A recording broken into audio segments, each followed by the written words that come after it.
Hey,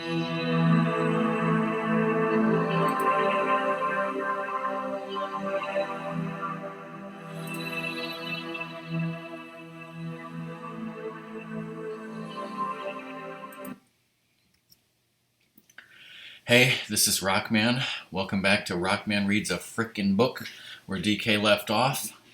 Today I'll be reading chapters 24 through 26 of Jedi by Michael A. Stackpole. One other thing I'd like to mention is the intro and outro music. I got that from DK's videos. I don't know where he got that. I don't know if it's an original thing that he made. He is a musician. I'll have to ask him about that, of where that music came from. But anyways, here we go. Continuing on, chapter 24. I spent the rest of the day working on the headhunter, finishing the repairs. I asked Streen to help me. I didn't need the help, I just wanted to keep him close. Some of the other students were shunning him, and given what had happened, that came as no surprise. By having him help me, I could keep an eye on him and gently monitor him in case Exar Kun tried to influence him again. I also offered Kun the headhunter as bait, through Streen. The old gas prospector knew enough about flying a ship that he was able to hover the fighter and bring it into the hangar proper from the landing pad, but he didn't seem to be able to work the weapons. Mara's ship no longer had the standard weapons package it had been built with. The concussion missile launchers had been scrapped and replaced with a center-mounted ion cannon. Each wing still sported a triple blaster, but they were hardwired for dual-fire mode, which isn't a choice I'd have made. I told Streen enough about the weapons to make him think he could work them, but I didn't tell him about having installed a command override code that was required to use them. If weapons were engaged without the code, the headhunter would cut thrust to 0, click in the repulsor lift coils, and hover. The onboard computers also had the Great Temple designated as a passive flight zone. There would be no running it up to speed and slamming into the temple. The Navicomp would just take over and land the ship in the face of such an obvious pilot error. My thinking was that Kun, still taxed from his having funneled enough power through Streen to create that cyclone, would take the chance at having Streen use the headhunter to kill Luke. I tried to make it easy for him by giving Streen little flying tips and telling him rebellion pilot stories, but Exar Kun never took the bait. I felt a bit disappointed in him at that, but didn't push the issue for fear of tipping him to our connection. It wasn't until that evening, as I was trying to drop off to sleep, that I realized Kun wasn't quite as sophisticated as I had expected. Alarms triggered by R2, who was stationed in the grand audience chamber, jolted me out of bed. I stretched out my senses and caught spiky impressions of creatures that just felt wrong up at the ziggurat's pinnacle. I didn't even think about hitting the stairs or waiting for the turbolift. I sprinted to the headhunter, punched in the ignition code, and enabled the weapons. I overrode the passive flight directives and cruised out of the hangar into the orange twilight of the night. I looped and rolled the fighter and took a pass above the temple, but all I could see was the hint of a triangular wingtip slipping through one of the skylights. Frustration rippled through me, but I shoved it away. Those creatures are not my problem right now. Exar Kun is. Stretching out my senses, I discovered slender Ebon threads of influence, 3 of them, linked to the creatures the Dark Lord had sent to kill Luke Skywalker. The creatures were mindless beasts far easier to control than Streen, affording Kun maximum destruction with a minimal amount of energy expended.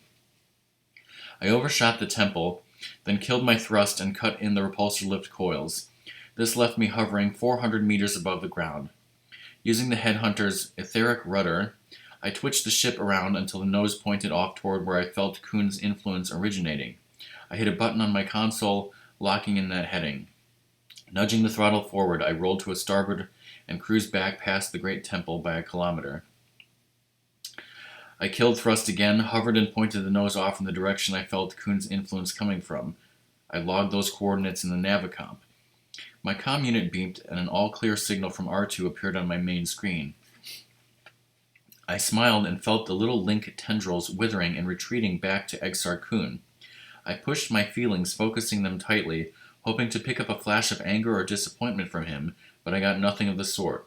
Instead, I found 4 more of the anomalous life forms winging their way to the Great Temple from deep in the jungle. I allowed myself a low laugh. The one problem with starfighter targeting systems is that they are built around a sensor package that recognizes the durasteel and other components that make up other starfighters or ships or anything else that can legitimately be classed as a target. Additional software uploads can define new targets, allowing systems to be updated as new foes and new equipment come online. And while these creatures did have metal claws, they actually had less metal content than the average civilian strolling around on Coruscant. As far as the headhunter was concerned, they just weren't really targets. As a Jedi, I found them to be big, fat targets. They flew in toward the temple, no more able to recognize the headhunter as a threat than it was able to recognize them. The huge creatures were easily as tall in body as a man, with a huge wingspan of ugly, fleshy wings. They had 2 heads, each with a low enough cranium to only be supporting a cubic centimeter of brains.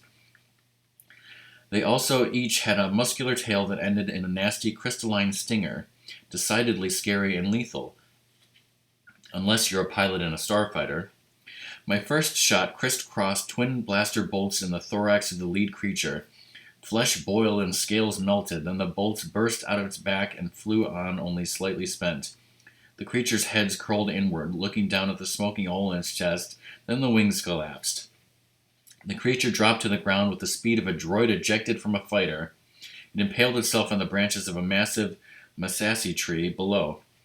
My shot at the next beastie came fast and much sloppier, only 1 bolt hit. The single energy projectile did the job, however. It burned a wing off the one it hit. The creature flapped furiously with the one good wing, but to no discernible benefit.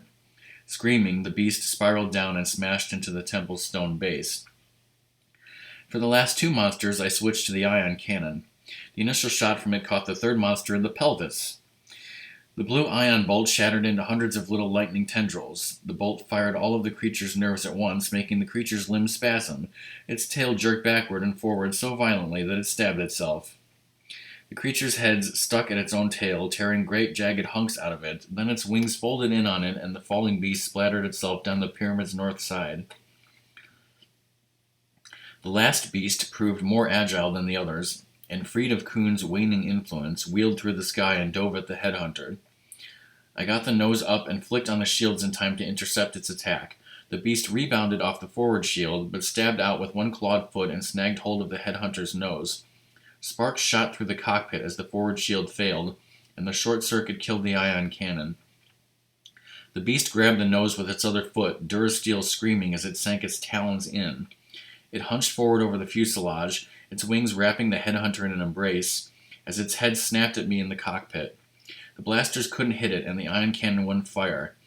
I could have hovered the craft, opened the cockpit canopy, and engaged the monster with my lightsaber, except I'd left it back in my room. As one thrusting head ricocheted off the transparasteel canopy, I knew it was only a matter of time before the canopy gave way. "Fine," I smiled. "You want to play? Let's play." I pointed the nose up and kicked the thrusters in full. At top speed, it only took a handful of seconds to reach the edge of the atmosphere.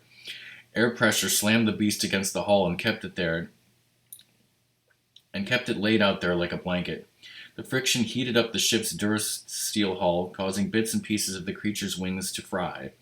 When it tried to rear back and unfurl its wings to get them off the hot metal, the air pressure snapped both of them and swept them in around the monster, then pitched it forward and smashed it down on the hull again. Once outside the atmosphere, a different problem presented itself for the creature. The vacuum of space effectively cooled the hull, sucking all the heat out of it. It did the same thing for the creature, leaving the angry and fearful expressions on both its faces frozen there for an eternity. I killed thrust as the beast cooled, letting the headhunter drift as my nose ornament chilled rather quickly. I was quite relieved to see the beast wasn't suited to surviving in space's cold void, but then I'd not thought anything originating on Yavin 4 would be. Finally, when I thought it had gotten cold enough, I hit the right rudder hard. While the ship's inertial damper field kept me and the headhunter from feeling any of the effects of such a violent maneuver, the creature was not so lucky. Its body sheared off at the ankles and started a rolling tumble off toward the gas giant while I looped the headhunter and started back down toward the temple. So, some very graphic deaths of these flying creatures here. Cam met me in the hangar as I brought the headhunter to a stop.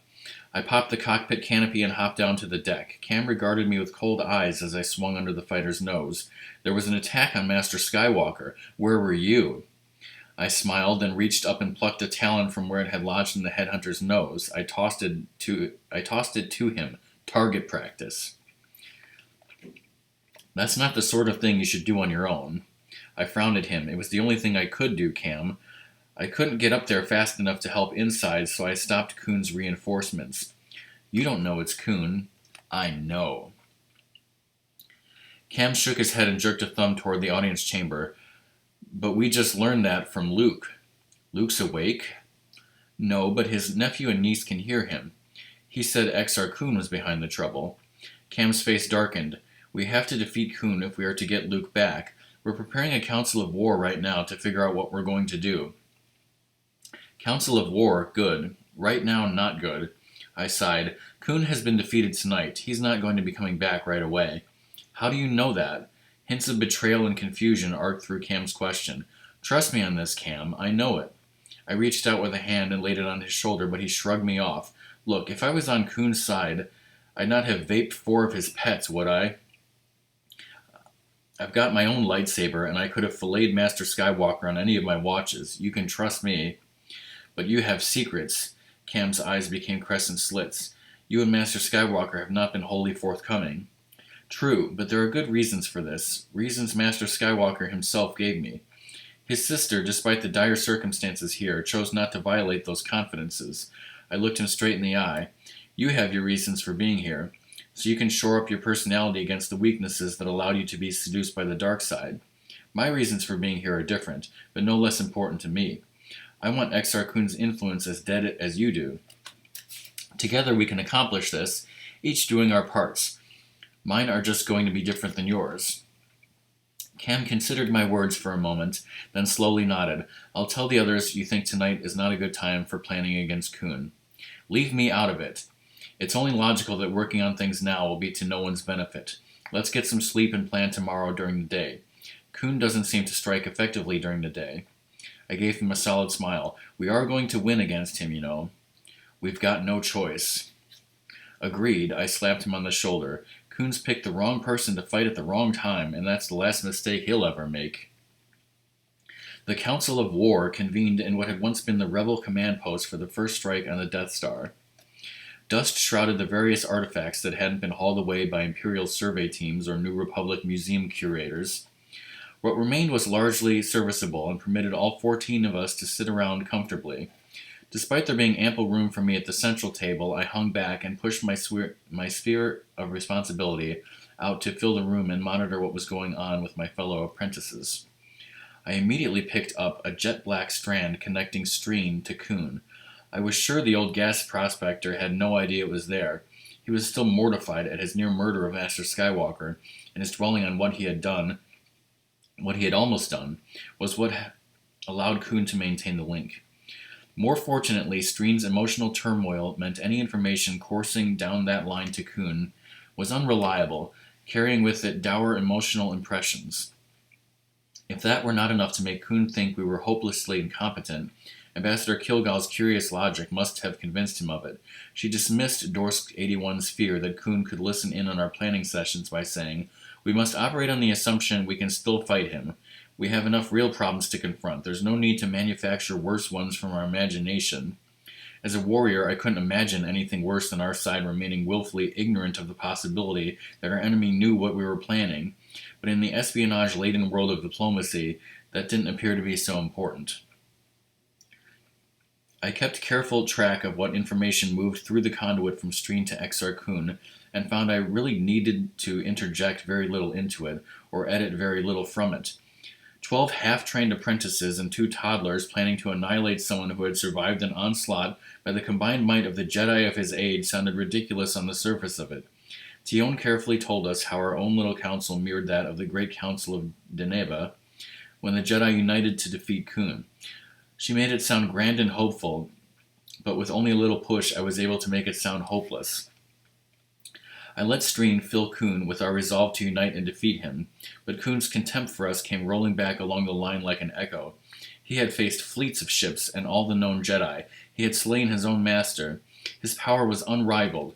He had defeated our master, and beyond our resolve to fight, we had no operative plans and nothing with which to challenge him. We were snacks he would devour at his leisure, not morsels that might choke him. His connection to Streen atrophied and died as various of us offered plans that wouldn't trap a Stintaril. My quiet laughter from the corner brought Kilgal's head around. This is hardly a matter that is amusing, Kieran. If you would not contribute... I stood and narrowed my eyes. I'll contribute. You've plotted the right course. Uniting is the only way to get him. That's good.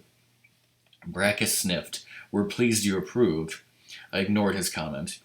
What you've missed is the key. Streen, what do you call him? The prospector raked fingers back through his frizzy gray hair. The Dark Man. Right. Master Skywalker described him to me as a shadow, and that was close to what Gantoris reported as well. I watched Cam carefully, and that's what I saw the one time he came to recruit me. Cam's head came up. So, what is your point? My point is that he's a creature of shadow, a creature of the dark side. What has Master Skywalker drilled into us since day one? Karana T's eyes widened. The antidote to the dark side is the light side. Right. It will have to shine so brightly no shadow can withstand it. I looked around at all of them. That's your job. When he comes for Luke again, you give him more light than he can ever handle. The Mon Calamari ambassador cocked her head at me. Our job? You must be with us, be part of our united force. Not going to happen. I leaned forward, holding myself up by posting my arms on the table. Up to this point, Exar Kun has acted on his own schedule. He's moved when he wants to move, done what he's wanted to do. Not anymore. Tomorrow evening, as night is coming on, we'll force him to act. He won't be ready, but he'll think he can still beat us. He'll be wrong. Tion regarded me with her pearl eyes. What are you going to do? I shook my head. You can't know, just as I can't know exactly what you want to do. The key is that when we move, I pointed at Streen, he'll be guarding Luke Skywalker's body. Streen? Cam shook his head adamantly. Impossible. Me? Streen looked stricken. You, Streen. You're going to be just like the winds you summoned the other night. You're going to seem weak, but you'll be strong. You won't break. You'll hold. I smiled. You'll all hold. The Dathomiri witch watched me carefully. You make it sound as if you will go after Exar Kun by yourself. You know it will be impossible to stand against him alone. Dorsk 81 nodded. He defeated Master Skywalker. Your mission will be impossible. Could be, I smiled, remembering similar assessments of missions with Rogue Squadron. Then again, I've been to the land of the impossible before. If we all do our parts, I may even survive another little visit there.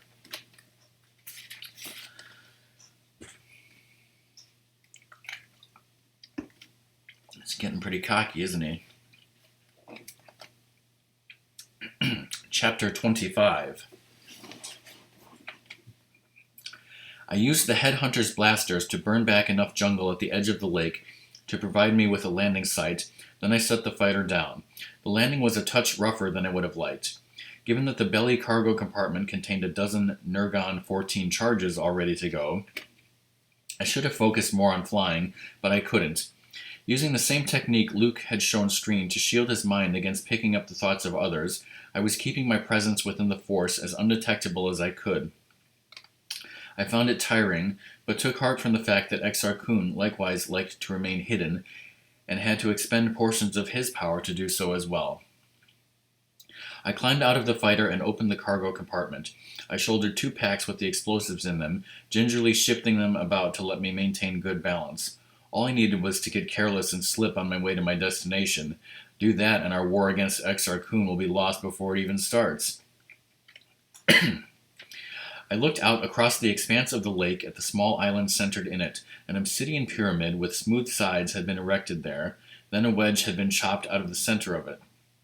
From the shore, the interior angles drew my attention to a massive statue of a man. I was too far away to discern much in the way of detail, but I had no doubt I looked upon Exar Kun, if for no other reason than someone of his ego never would have let a statue to another be raised on his world. I knew this is where I would find him. The clues had been painfully easy to put together. Dorsk 81 had reported traveling in this direction, but the survey logs that Kip Duran had prepared showed no trip here. What little information about this place that had been recorded by the rebel scout Un indicated that he found it unsettling and likely a monument to some ancient lord. The fact that it had escaped the ravages of time further suggested it was a focus for Kuhn's power. In addition, when I'd plotted the direction from which Kuhn's power had flowed the other evening, the two courses crossed over this location. And as if I needed more proof, I really didn't feel like marching in there. I frowned at myself. You've survived having Booster Tarek for a father-in-law. You can survive this. The water surrounding the island picked up orange highlights from the gas giant, but the system's dying sun still streaked it with jets of gold. I moved forward, stepping on the first of the stones set bare centimeters beneath the surface of the water. One misstep would plunge me deep into the pond's icy depths, so I moved cautiously. I watched where I placed my feet and had a moment of grudging admiration for Exar Kun. By making the pathway to his shrine so tricky and difficult, he forced all who approached him to do so with bowed heads so they could watch their feet. Ripples spread out from my every step and lapped against the far shore, but they provided the only activity I saw over there. This pleased me because I was really in no position to deal with Kuhn's winged terrors. The fact that Jason Solo, though not quite yet 3 years old, had managed to hold a trio of them at bay with his uncle's lightsaber did not make me think my chances would be good in dealing with them. Okay. Also, I don't know if I'm pronouncing his name correctly. Though I thought myself more nimble than a toddler, with 30 kilos of explosives hanging on my back like lead wings, graceful wasn't going to describe me at all. I reached the island shore without opposition and mounted the steps to the temple. Sith hieroglyphs had been incised into the stones, still as crisp and sharp as the day the Massassi had carved them. The Celestin scout had translated some of them as magics to preserve the temple and others to call down doom on defilers. Somehow the Massassi script, with hooks and barbs on each glyph, seemed more menacing than any curses they could call down. Once inside the pyramid, I worked quickly, distributing the Nurgon 14 charges and arming them.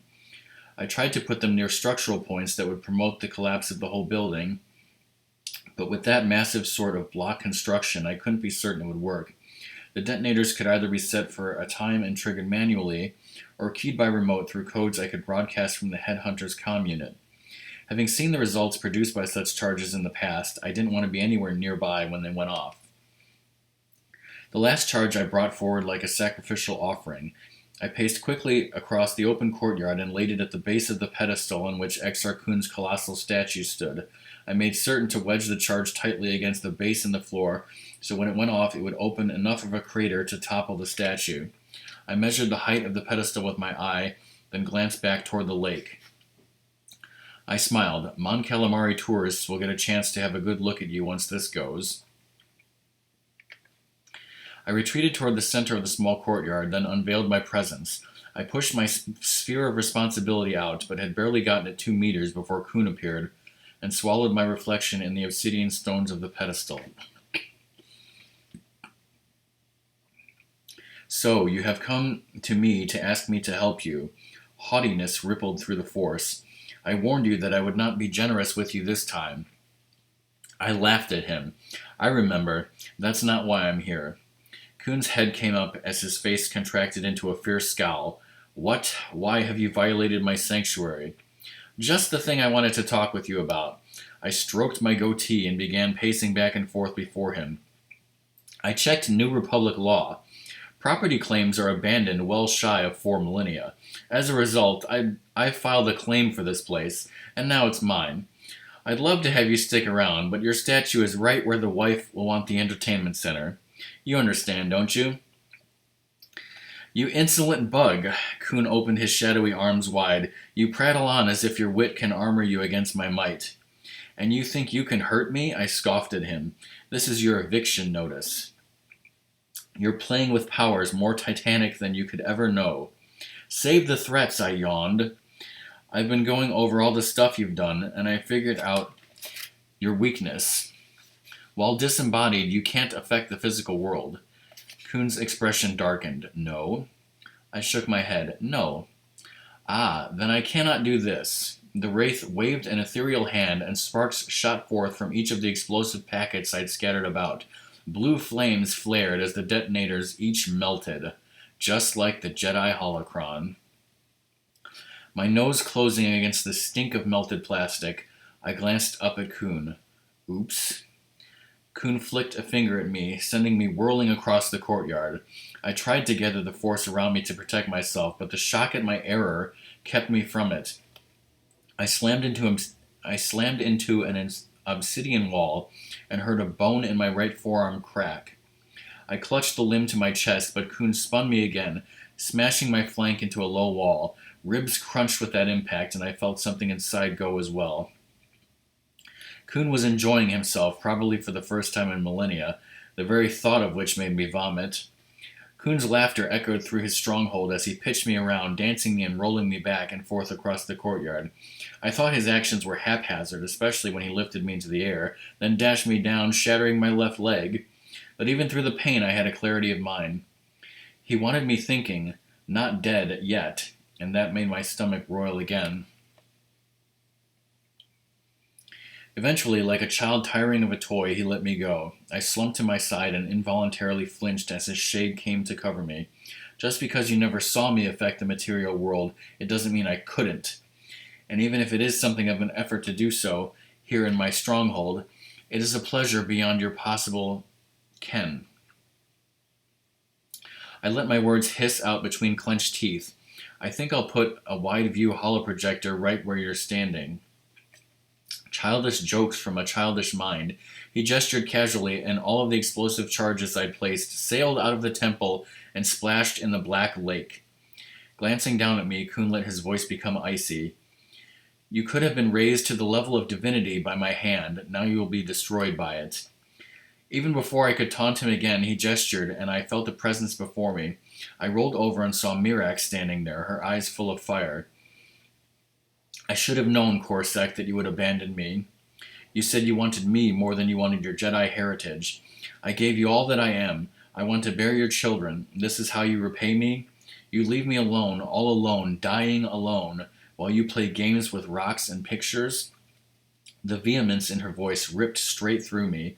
It collapsed my stomach and shoved it out through my spine.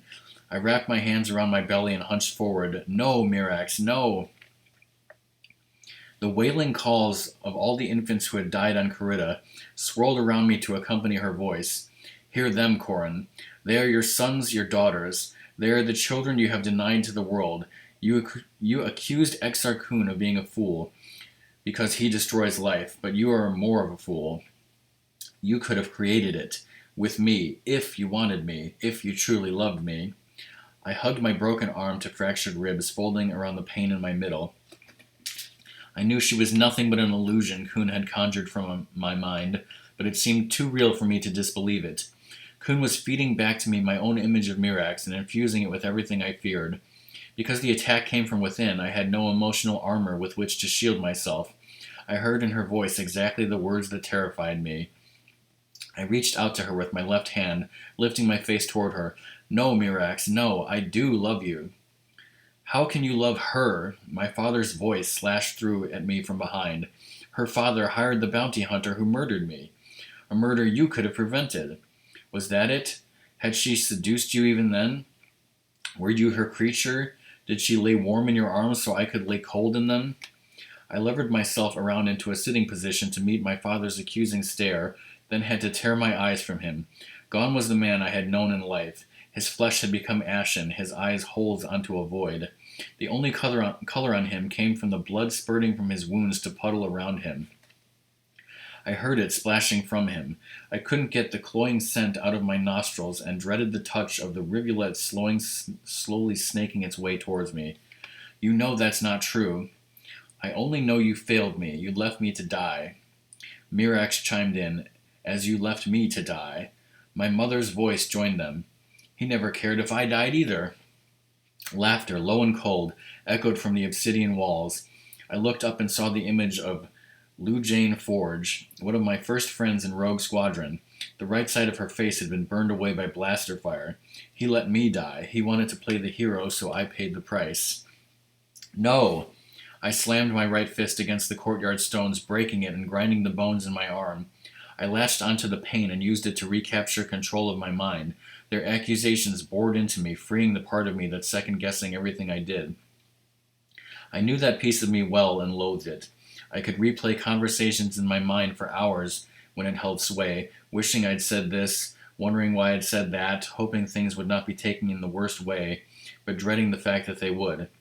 When I began doubting myself, I was paralyzed. The cycle always built on itself, growing, reviewing more things until I dissected my whole life. And it continues until I get angry at myself and stop it. The desire to give in to the anger and cut Exar Kun short almost overwhelmed me.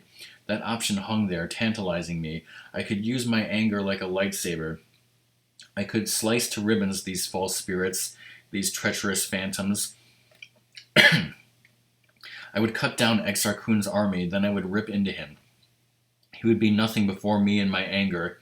I would sunder him the way my explosives should have sundered his shrine.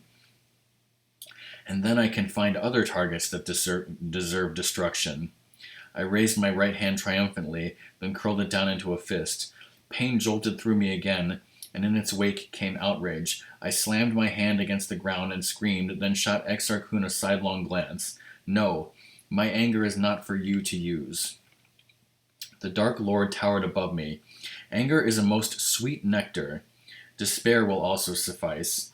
Another phantom congealed before me, looking and feeling and smelling and sounding more real than I was myself.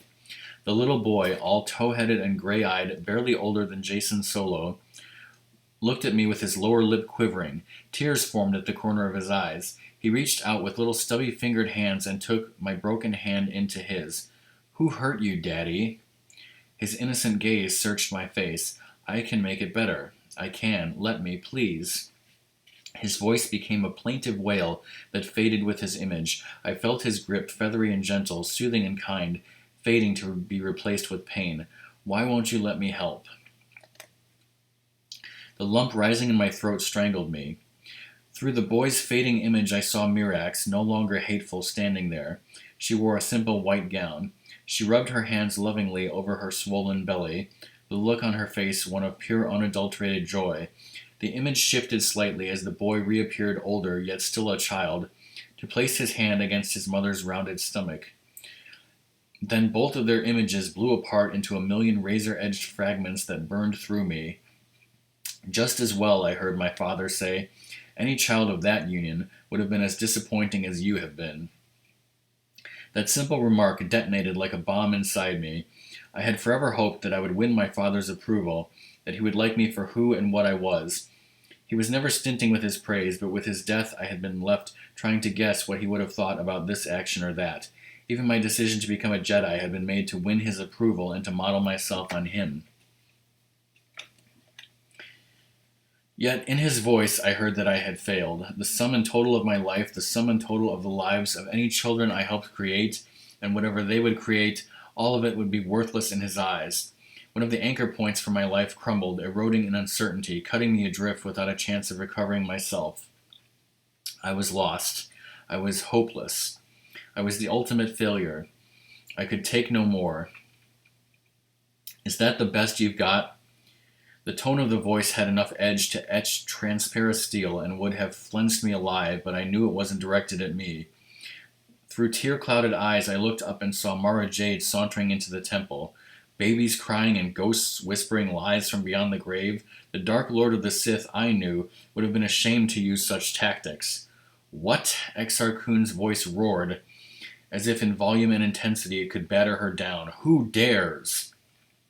"Who cares, more correctly?" She pointed at me. "Horn here has been worked over by the Empire's best and never broke. Isard would have had you digitized, analyzed, and discarded without a second thought, and she wasn't even Force-sensitive. Darth Vader would have found you amusingly quaint, and the Emperor, well..." Mara Jade's eyes flashed mercilessly. "The Emperor succeeded in destroying the Jedi, so he'd see you as the very definition of failure." "Yes, but your vaunted Emperor is dead." I found my voice again. "Something the two of you have in common, then." I shoved myself up and balanced awkwardly on my good leg. "And something else. He didn't know when he'd lost either. It's over. Kuhn regarded me anew, and I felt his consciousness stab into my brain. It withdrew quickly, as if it had been stung by the thought I had nestled there. Kuhn laughed aloud. A trap? You and your companions seek to trap me? Kuhn doubled his image's volume and smiled most cruelly at us. You think your petty plans will work against me? You thought your coming here would defeat me? Never. He looked away toward the great temple, then back down at us. This may have been a brave attempt on your part, but your friends have made a grave error. Their defense of Skywalker is only as strong as the weakest person defending him, and they have left him vulnerable again. Mara looked at me, clearly alarmed. What's he talking about? Luke's hurt. I winced as pain shot through my belly. Streen is guarding him. Exar Kun laughed again. Yes, Streen. My Streen. The Dark Lord's image began to shrink back into the obsidian of his temple. I will finish him, then come again for you. Tremble in fear. Cower in anticipation. His presence faded from the temple, and I tried to straighten up. I managed a half-staggered step, then went down on one knee. I guess I fell further or faster than I expected, because I next found Mara kneeling next to me. Come on, Horn, wake up. What's this about Streen? I managed a weak smile. Bait. Kuhn's heading into a trap. A big trap. She weighed my words. Any chance he can get out of it? Shouldn't be able to. It really is over for him. I coughed once and felt pain in my chest. Gonna have to help me out of here, because I can't make it on my own. I think I can handle that. She reached down, helped haul me to my feet, then dipped a shoulder and lifted me in a rescue carry. Always glad to help a friend.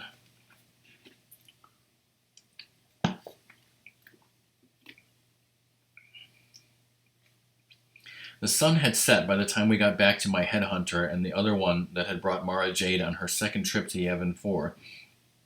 She lugged me back to shore and eased me to the ground without complaining about what a burden I'd been. She ran to her ship and got a first aid kit. Sorry for the rough spots out there. No problem. Beat swimming. I coughed lightly. Besides, a Jedi does not know pain. Need to be more convincing when you say that. Mara shook her head. Your arm fracture is dislocated. I should set it, unless you want to do it yourself.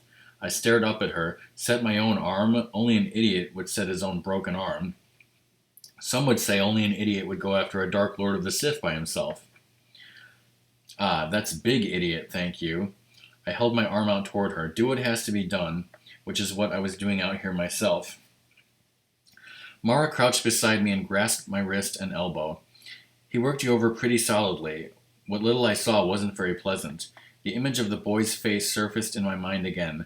If I never go through that again, I'll be happy. I looked up at her. Thanks for intervening. If you hadn't come in then, you'd have just broken your other hand. She shrugged her shoulders, then summoned the Force, pulled on my wrist, and twisted the bone into place before I even knew what was happening. There. I slumped down on my back, determined not to scream. Sith spawn! Don't ever go into medicine. You're welcome, Horn. Mara tucked a strand of red gold hair behind her right ear. I found some stuff out about Mirax, which is why I came back here. Details are on a data card you can review while you're recovering. Anyway, when I entered the atmosphere, I could feel you and Kuhn tangling. The Force was boiling. And you came anyway? I owed you. We're even now. I leaned my head back and uttered as much of a laugh as I could muster. If that's how you repay debts, I'll catch remote bolts for you any day. But not today. She reached out and took my left hand. I'll slave your ship to mine and we'll go back to the Great Temple. Right, see if Luke is okay. Mara paused for a moment, then nodded. He is, and they know you're incoming wounded. I rolled myself forward and stood with her help. They succeeded? They did. Exar Kun is no more. Mara smiled unguardedly. The Jedi Academy, it seems, has gotten rid of a Dark Lord and produced itself a crop of Jedi. End of chapter 25. And I need to stop and tell you right here. So, it was about a month and a half ago, I was on a little vacation to Wisconsin, and I started reading this book. Well, rereading the first 17 chapters and then continuing on for the first time. So I read the first 25 chapters when I was on vacation, and that's halfway through the book. We're halfway through the book right now. And my vacation was over, so I put the bookmark in, and I said, I'm halfway done. It's a good stopping place. And a few days later, I picked up reading again at home. But right here, we're halfway through the book, and she says, Exar Kun is no more. And I thought to myself, well, there's no way that Exar Kun's really dead. I was like, he's got to be the big bad of this book. Like, he's not really dead. They didn't really defeat him forever, right? I mean, that's not true, right? There's got to be more to him, is what I thought. And so, we shall see as I continue on with the second half of the book. Right now, with chapter 26.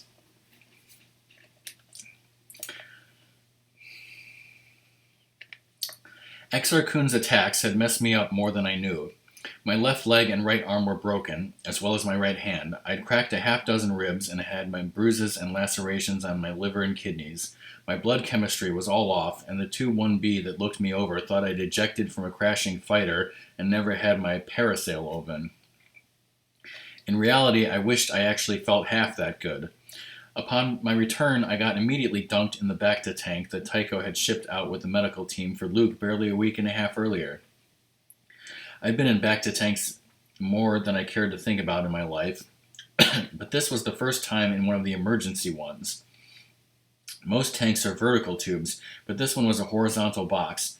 I got to lie there being very still because there was no place to go, and the treatment was broken up into 6-hour stints because the Bacta had to be drained, filtered, and replaced. Luke visited me a couple of times, and I read Mara's data card while not doing a Bacta soak, but I was pretty well out of it in the beginning. As I started to come around, Kip Duran was returned to Yavin after Han Solo had gotten him so Luke Skywalker could judge him for his crimes. I was back in the tank when that took place, and by the time I got back out, Luke, Kip, and Kilgal had departed Yavin to destroy the Sun Crusher and heal Mon Mothma of a mysterious malady. Oh. Tion did her best to keep me company after that and fill me in on details of the Academy life, but I wasn't really fit to be around. The physical damage Exar Kun had done to me had healed on schedule. Had I had access to and used the Jedi healing techniques, I might have been fitter faster, but that really didn't matter. The battering my mind had taken shook me badly. I knew Kun had only plucked my fears from my mind and displayed them for me in all their ugly glory, but I still had to deal with the fact that they were my fears, generated by me and mine alone to conquer. After Master Skywalker returned with Kip from destroying the Sun Crusher, and after Kip had healed up from his injuries, I asked to speak to Luke alone. We met in the simple room where he lived. He looked a bit weary, but buoyant nonetheless. What is it, Kieran? I leaned against the door jamb with my right shoulder, taking pressure off my left leg. I can't stay here any longer. Looking up from the bed where he sat, Luke stared through me for a moment. Not you, too. I wasn't certain what he meant by that remark. I suspected it might have something to do with Mara Jade and her quick departure after delivering me back to the Great Temple. Tion had said that Mara looked in on Luke while he slept, but left without speaking to him. Luke had clearly assumed that she had come to Yavin when she heard he had fallen ill, and his discovering that was not the case seemed to cause him some discomfort. I can't say because there are things here that just are not working.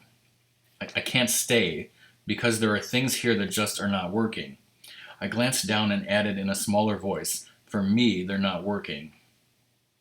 Things have not been perfect by any means, but that's no reason for you to leave, Luke frowned at me. There could be adjustments, we can fix things. I shook my head. I don't think you can. Give me an example. I stepped into the room and found both of my hands balled into fists. It's a lot of things, just the way you run this place. If it weren't for the bugs, the monsters, and the Dark Lords of the Sith, this place would be a holiday resort. I've had more challenges learning how to eat Twi'lek food. That's harsh. Luke's jaw dropped open. How can you say that? I tapped my breastbone with my right hand. I've been through a training academy, remember? I recall having my life radically altered. A training camp breaks you down and rebuilds you into the person the organization wants you to be. The Jedi Master's face darkened. I don't want to be turning out Jedi clones. You're missing the point. Training academies don't turn out clones. They don't erase the personality of the people they're dealing with. They merely make sure that individual is prepared to handle all the challenges that their new job will thrust at them. I spread my arms wide. While we did manage to deal with Exar Kun, we could have done things more efficiently and more effectively had we been a team before that, not becoming one because of it. Luke closed his eyes for a second, then nodded. I understand what you're telling me. There certainly is room for change. I can look at the Corsac Academy and see if there are things we need to adapt. You can help me do that. You can get New Republic Armed Forces drill instructors to do that sort of stuff. I hesitated for a moment, then glanced down at the floor. The fact is, I can't remain here with Kip. He's changed, Kieran. Changed a lot. I don't doubt it. Murdering billions will do that to a fellow. My eyes narrowed as I looked up. I know the New Republic turned him over to you for judgment, and he passed some sort of test. Yes, I took him to Exar Kun's temple. You what? My mouth hung open. You took him back to that Sith stronghold? Luke nodded calmly. In that domain of evil, he was able to come to grips with his dark side. He had been able to lay his past behind him. And that's it? No, he further atoned by helping to destroy the Sun Crusher. Luke's face sharpened. He almost died doing that. I pulled a chair out from Luke's desk and dropped myself down in it. I'm sure it was harrowing for him, but I have a hard time with someone who destroyed star systems being made a Jedi Knight and held up as an example to the people of the New Republic. Luke stiffened. Don't you believe he could be redeemed? Don't you believe it is possible for people to learn their lessons and refrain from evil in the future? Sure, I believe that of many of the criminals I arrested with Corsac. But that doesn't mean I think they should be released from Kessel before their sentences are up. Compassion is a Jedi's strength. And how compassionate is it to the friends and relatives of Kip's victims to see him free and exalted? The Jedi Master regarded me warily. The blood of millions is on my hands too, the crew of the Death Star, the people slain while I served the Emperor Reborn. I sat forward, resting my elbows on my knees. The Death Star was a military installation and self-defense, pure and simple. What about the second Death Star with all those independent contractors? Oh wait, we have already dealt with those issues. While you served the Emperor, yes, people did die, but you sabotaged the Imperial effort, saving the lives of many more than you killed. In a time when all choices are evil, choosing the least of the evils is a virtue. I paused for a moment. Punishment for a crime serves a multitude of purposes. It proves there is a consequence for violating the social contract that binds us all. It serves as a deterrent to others who contemplate committing such acts. Lastly, and most important here, is that the infliction of just punishment establishes and sustains the moral authority of a group. In trying to re-establish the Jedi Knights, this is important. Luke shook his head, and I think it is just as important to show that evil can be forgiven, amends can be made. I think you also need to remember Kip was under Exar Kun's control when he committed his crimes. I shook my head. I don't believe it. Under his influence, perhaps, but not under his control. How can you say that? It's simple, I looked at him openly. If Kip had been under Exar Kun's control, you'd be dead. What? Think about it, Master Skywalker. Kun uses Kip to force you out of your body, then spends the next 10 days trying to get someone else to kill you? He uses ancient monsters and poor old Stream to get the job done? When all he needed to do was to have Kip strap your body to the Sun Crusher and fly on out into space. Or to make it simpler, though messier, Kip just parks the Sun Crusher on your unconscious form. Why didn't that happen? Because Kip didn't want to kill you. You weren't his enemy, only Exar Kun's enemy. Kip wouldn't have attacked you except that you would have stopped him from taking the Sun Crusher out and killing imps. No, that's not possible. Luke stood and began pacing beside his bed, then glanced over at me. I think your time with Corsac has made you too suspicious. You think too much about this stuff. Oh? My head came up and I felt anger beginning to rise in me. I think sometimes you don't think enough, Master Skywalker. That stopped him. Really? His blue eyes became as icy as the tone of his voice. Would you care to enlighten me? I sat back and held my hands up. You don't want me to do this. Luke nodded and opened his hands toward me. No, please. You're the Jedi Master. You know better than I what you're doing. Luke's expression hardened. Tell me what you think. Tell me where you think I'm going wrong. Okay. Gathering my courage, I kept my face impassive and my voice even. Obi-Wan Kenobi and Yoda both knew your father had been Anakin Skywalker and had become Darth Vader. You and your sister were separated at birth and hidden away from him to keep you safe, correct? Luke nodded. Then how is it that you were brought to live on Tatooine? Wasn't that Obi-Wan Kenobi's homeworld? You were allowed to live under the name Skywalker. Did they expect Vader's people would overlook such a reference?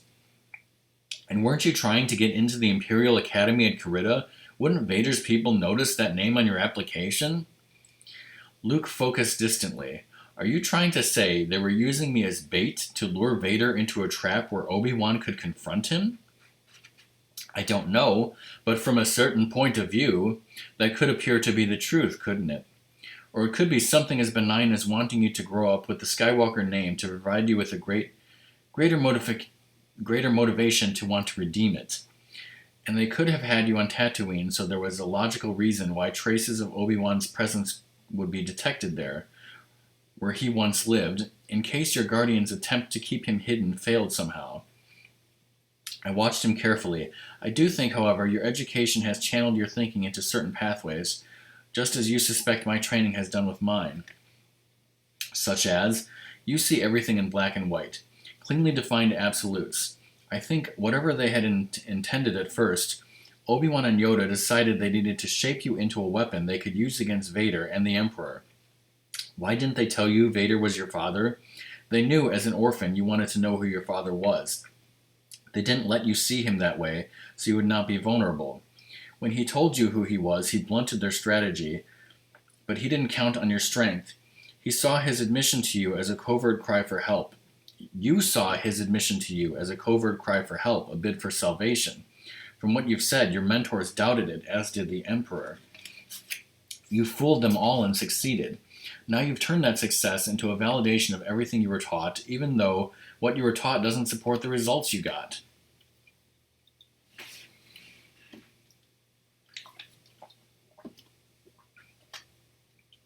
Luke stared hard at me. You do not think there is only light and dark? If you leave here with that thought in your mind, you will be vulnerable to the dark side. You will be seduced by it. I shook my head slowly. I've nothing to fear from the dark side. Luke's voice became cold. You're as good as lost to it, then. You know nothing of its power, its draw. You know nothing of its temptations. I stood abruptly, tipping my chair over backward, and I poked a finger toward his chest. No, Master Skywalker, you know nothing of what I have been through in my life. I've been eyeball to eyeball with the dark side more than you will ever know. You stand back and see good and evil on a grand and cosmic scale, but I've been right down there, right at the point where light meets dark. I know that border intimately, and while I've towed the Terminator line, I've not strayed as much as a micron over it. I tried to tamp down my anger, but I found it very difficult to do so.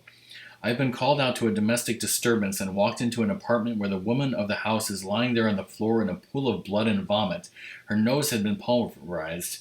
Her eyes have been blacked and are all swollen shut. Her throat has bruises that show a hand and fingers, and fading bruises cover the rest of her body. Standing over her are two teary-eyed toddlers the age of your niece and nephew, and lying there on the couch a room away is her glit-biting husband, his fists still raw and bloody from the beating, his clothes splattered with blood. His snores are enough to cover her sobs. I've seen that and had every fiber of my being wanting me to give that animal the rudest wake-up he's ever had. I've wanted to beat him so badly he'd look like a Rancor's chew toy, but I didn't. I pulled back. I've walked into a warehouse and arrested a spice lord in his office. He opened a case and it had over 1 million credits in it. 1 million. More money than I'll ever see in my lifetime. It was mine, he said. If I just take it and walk away, no one would ever know. I narrowed my eyes, but I'd know, and I didn't do it. He started to say something, but I cut him off with the wave of my hand. My father died in my arms, his life leaking out of him. I had no goodbye. I had no chance to tell him I loved him. I had to hold him, feeling his life fade, hoping for a response, anything to let me know I'd not failed him, and I didn't get it. I went out and found the bounty hunter scum that killed my father, and I arrested him. There wasn't a person in Corsac that would have whispered in protest if I'd shot him resisting arrest. I could have marched Bosk into one Corsac Plaza right there in the lobby and blown his head off in front of hundreds of witnesses, and they'd have all said that the prisoner was escaping and was a threat to others. I could have killed him. I could have avenged my father, and I didn't. And when our imp liaison officer let Bosk go, I didn't hunt either one down. I tapped myself on the breastbone again. I don't know if you think that makes me weak or just stupid. Maybe by not taking revenge, I can't be the kind of Jedi you want. Maybe by not having wallowed in the dark side and returning, you can't be certain of me. I don't know, but don't tell me I don't know the dark side, that I don't know its temptations. I've been there, and I've walked away. Luke looked ashen-faced, then glanced away from me. I don't think you are weak or stupid. I think you'll make a fine Jedi Knight. He hesitated for a moment, then plunged on. I am concerned, though, that you think I'm an incompetent idiot. You don't like how I run the academy, my choices concerning other students, and my view of the way the universe works. I shook my head slowly. No, I just don't think those things work for me. Couple of points here. You were trained to be a Jedi Knight, and you have become a Jedi Master. I accept that and respect you for all you've been through and learned. What you've done, I never could do. I softened my tone as I realized I was jumping all over him while he was at a low point. Though I had problems with the academy, he didn't deserve to be beaten up. Despite all that, there's no guarantee you're going to be an ace at teaching, especially the first time out. That said, you've done a fine job with the majority of the students, even tossing Gantoris, me, Mara, Kilgall, and Kip into the mix. Your first class only had 3 failures out of 15. That's only a 20% failure rate, and I don't think Mara was really a failure. Me neither. As for what I said, that's just one opinion. As we used to say in Corsac, if one guy calls you a hut, ignore him. If a second guy calls you a hut, begin to wonder. If a third guy calls you a hut, buy a drool bucket and start stocking spice. The Jedi Master smiled for a second. You really are going to leave? I have to. I closed my eyes for a second, then opened them again. You told me, Tion has told me, and even the Holocron told me, about how the Corellian Jedi tradition was different from other traditions. We have the Jedi credits and tended to keep more to our home system. You invited me here to bring part of that tradition with me, but I'm not truly following it unless I head out and discover more about it myself. Luke nodded slowly. I am still concerned about you and your development. There are things in the future, challenges you will face. I know, I shrugged. I can only face them as I find them. He sighed. Well, you have some time to reconsider. It will take a while to get a ship out here to take you away. I have Mara's headhunter. Luke frowned. I thought the hyperdrive motivator was shot. True. Before I could finish my explanation, R2 rolled into Luke's room, bleeding frantically. Luke squatted in front of the droid. What is it, R2? What's the matter? The droid's holographic display unit glowed. Hovering in the space between us, I saw the image of an Imperial Star Destroyer in orbit over the Academy. The Jedi Master groaned. What now? I patted him on the shoulder. I wouldn't worry too much, Master Skywalker. An Imperial Star Destroyer shows up here and we shouldn't worry? Nope, I said, letting a smile grow on my face. That's just my ride. And end of chapter 26. And yeah, by this point I was noticing a lot and maybe getting a little bit annoyed about is all of these arguments that Luke and Corran seem to keep having. You know, him yelling at Luke and just berating him and saying, like, you suck, your Jedi Academy sucks, this, that, or the other, blah, blah, blah, you don't know anything about me, like, I'm so much better than you, blah, blah, blah. That was something that I was starting to feel and notice more as the book goes on, and especially as we get into this section. But that's it. That's 3 chapters. That's all for today. So I will see you next time for more of I, Jedi.